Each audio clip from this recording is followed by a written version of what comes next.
बसंत पंचमी मुख्य रूप से बच्चों के लिए होता है, विद्यार्थियों के लिए होता है, लेकिन कुछ ऐसे उपाय हैं जिनको अपनाने से अगर आपका बच्चा पढ़ने में कमज़ोर है, मन नहीं लगता है याद करने में, तो उसका ध्यान लगने लगेगा। तो बसंत पंचमी में विद्या से संबंधित जितने भी उपाय हैं आपको ज़रूर करने चाहिए, ताकि आपके बच्चों को सफलता का रास्ता आसानी से मिल जाए। सबसे पहले आपसे बात कर लेते हैं कि माता सरस्वती के हाथ में जो तीन चीज़ें हैं वो क्या रिप्रेजेंट करती हैं। सबसे पहले वेद है, आप सभी जानते हैं वेद ज्ञान का प्रतीक है, मतलब कि पहले पढ़िए, किसी चीज़ को पहले ज्ञान अर्जित करने के लिए आपको पढ़ना पड़ेगा।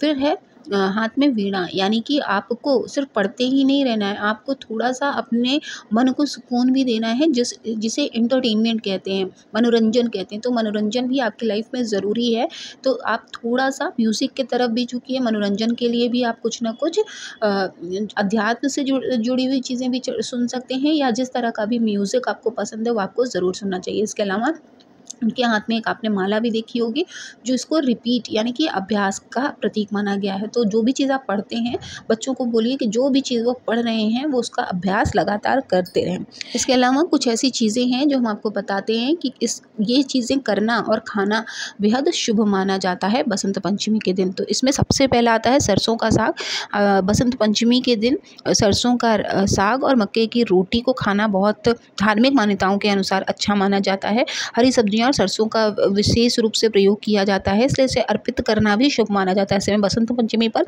सरसों का साग खाने से सुख समृद्धि प्राप्त होती है और देवी सरस्वती की कृपा बनी रहती है, जिससे व्यक्ति को जीवन में शुभ फलों की प्राप्ति और ज्ञान में वृद्धि होती है। दूसरा, आप जानते हैं कि कद्दू की सब्जी भी आज के दिन भोजन में कद्दू की सब्जी ज़रूर बनानी चाहिए, इससे मन आपका सात्विक रहता है। इसके अलावा मोरपंख का इस्तेमाल आपको ज़रूर करना चाहिए। जब भी आप अपने पूजा घर में माता सरस्वती को मोरपंख अर्पित करें, और जब आप मोरपंख अर्पित कर लेंगे तो शाम के समय में चाहे आप पेंसिल, एक इरेज़र, कुछ भी एक चीज़ विद्या से संबंधित दान ज़रूर करें। बच्चों से दान करवाएं, ताकि उनके जो विद्या अध्ययन करने में उनको हमेशा सफलता मिलती रहे। साथ ही इस दिन की महत्व को भी वो जाने कि हाँ, आज सरस्वती माता का दिन था, बसंत पंचमी का दिन था। वैसे तो माँ सरस्वती को जब भी आपने देखा होगा तो हमेशा सफ़ेद वस्त्रों में हमने उन्हें देखा है। कहा जाता है कि जो सरस्वती नदी का पानी है वो भी सफ़ेद ही दिखाई देता है, एकदम साफ दिखाई देता है। लेकिन जब बसंत पंचमी आती है तो हम पीली हुई चीज़ों का भोग लगाते हैं। क्यों? क्योंकि धार्मिक मान्यताओं के अनुसार पीला रंग ऊर्जा और समृद्धि का प्रतीक माना जाता है। बसंत पंचमी के दिन से ही ना ठंडक भी कम हो जाती है और बसंत ऋतु का आगमन हो जाता है। तो ऐसा माना जाता है कि इस दिन पीले कपड़े पहनने से कुंडली में जो बृहस्पति की दशा होती है, जो बृहस्पति ग्रह होता है, वो मजबूत हो जाता है।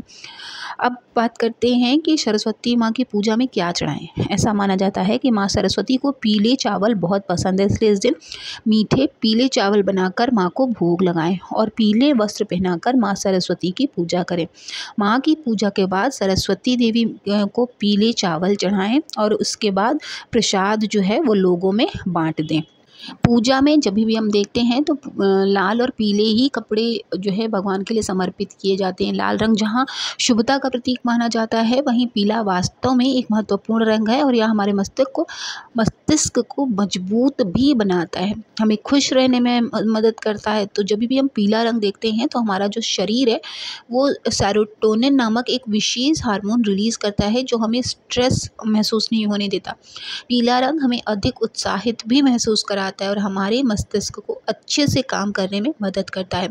पीले फल और सब्जियां भी हमें कई बीमारियों से बचाते हैं, इसीलिए आप पीला रंग जो पीला देखिए आम आता है तो भी हम एक्साइटेड हो जाते हैं, क्योंकि ब्रेन हमारा उस तरह से वर्क करता है, स्पेशली बच्चों का। तो बच्चों को ध्यान में रखते हुए पीले रंग को ही बसंत पंचमी पे मुख्य माना गया है। जिन बच्चों का दिमाग थोड़ा कम, जैसे बच्चे बहुत सारे ऐसे होते हैं जो याद कर लेते हैं लेकिन थोड़ी देर बाद भूल जाते हैं, तो ऐसे बच्चों से बसंत पंचमी के दिन माँ सरस्वती को सफ़ेद चंदन अर्पित कराएं और ओम ऐं सरस्वती ऐं नमः इस मंत्र का 108 बार जाप कराएं। अगर वो नहीं बोल पाएंगे, ऐसा आपको लग रहा है, तो वो सिर्फ जय हो माँ सरस्वती, जय हो माँ सरस्वती करके भी 108 बार जाप कर सकते हैं। इसके अलावा बच्चों को चांदी की कलम शहद में डुबोकर जीभ पर ओम लिखना चाहिए। ऐसा करने से भी उनको बहुत लाभ देखने को मिलता है। बच्चों से ज़रूरतमंदों को किताबें, पेन, पेंसिल, कॉपी, इन सब चीज़ों का दान कराना चाहिए।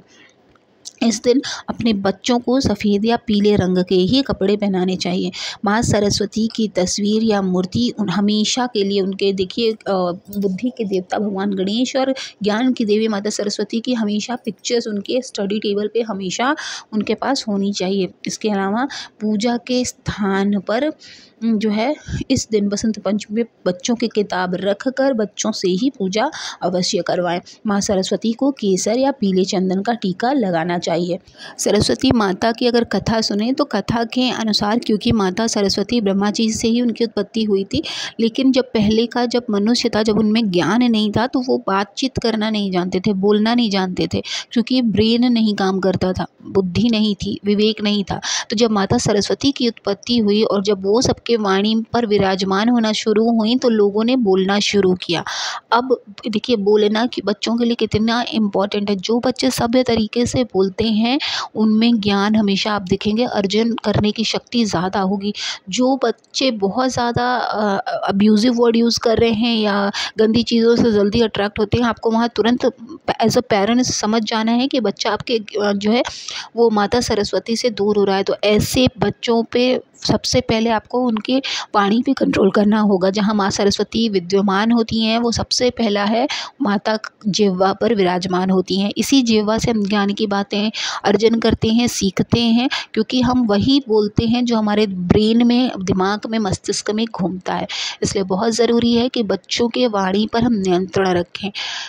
तो बसंत पंचमी से ही आप अपने बच्चों पर ध्यान देना शुरू कर दें। ये सारी चीज़ें, ये सारे उपाय आप ज़रूर कराएं ताकि आपके बच्चों में बुद्धि का विकास हमेशा होता रहे। इसके अलावा क्योंकि शिववास योग बन रहा है तो बच्चों को सफ़ेद फूल से श्रृंगार शिव जी का अवश्य आप कराएं। इससे भी आपको ढेरों आसान से आपको ऐसे उपाय देखने को मिलेंगे। लेकिन जब शिव जी को आप समर्पित कर देते हैं सफ़ेद पुष्प, तो आपको बच्चों से संबंधित, विद्या से संबंधित सारी चीज़ें आपकी धीरे धीरे आप देखेंगे कि कम होने लगेंगी।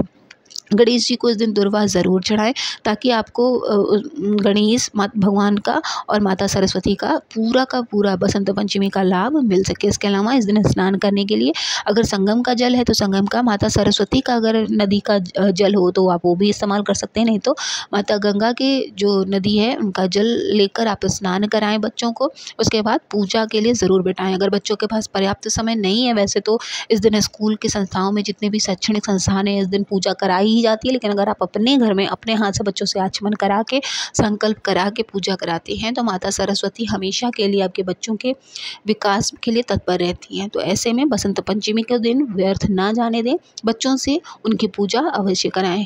तो आई होप कि आप सभी के लिए वीडियो बहुत यूज़फुल रही होगी। वीडियो अगर आपको अच्छी लगी हो तो प्लीज़ चैनल को ज़रूर सब्सक्राइब कर लीजिएगा। मिलेंगे नेक्स्ट वीडियो में, तब तक के लिए ओम नमः शिवाय, जय माता दी।